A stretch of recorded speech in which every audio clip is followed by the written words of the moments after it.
اللهم صل على محمد وآل محمد۔ اعوذ باللہ من الشیطان الرجیم، بسم اللہ الرحمن الرحیم۔ حضرت آیت اللہ جوادی عاملی فرماتے ہیں کہ نماز کی دو قسمیں ہیں، ایک ہے نماز ملفوظ، دوسری ہے نماز مقبول۔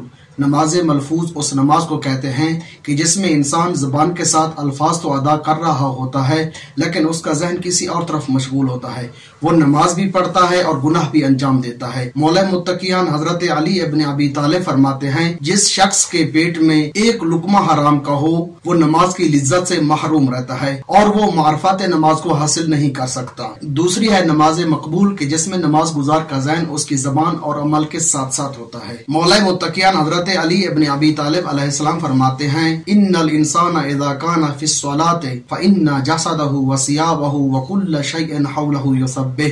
مولا متقیان فرماتے ہیں جب کوئی شخص نماز میں مشغول ہوتا ہے تو اس وقت اس شخص کا جسم، لباس اور ہر وہ چیز جو اس کے اطراف میں ہوتی ہے اللہ کی تسبیح کرتی ہے، اور ایسی نماز گزار کو ہر قسم کی لغزش، غلطی سے دور رکھتی ہے۔ اور ان الصلاۃ تنہی عن الفحشاء والمنکر کی مصداق بھی یہی نماز مقبول قرار پاتی ہے۔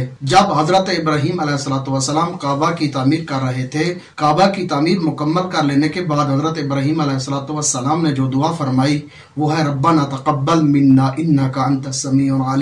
حضرت ابراہیم علیہ السلام جانتے تھے کہ جو بھی یہ عمل وہ انجام دے رہے ہیں وہ عمل صالح ہے، پھر بھی جناب ابراہیم علیہ السلام نے خداوند متعال کی بارگاہ میں یہ دعا فرمائی کہ ربنا تقبل منا انک انت السمیع العلیم، یعنی حضرت ابراہیم یہاں پر یہ بتا رہے ہیں کہ ہر عمل صالح کے لیے تین چیزوں کا ہونا ضروری ہے کہ اس عمل کو صحیح طریقے سے انجام دیا جائے، وہ عمل قبول ہو اور درجہ کمال تک پہنچے۔ لہٰذا ہمیں بھی چاہیے کہ جب ہم کوئی عمل انجام دیتے ہیں تو اس کو صحیح طریقے سے انجام دیں، اور جب وہ کار خیر عمل صالح انجام پا چکے خداوند متعال کی بارگاہ میں دعا کریں۔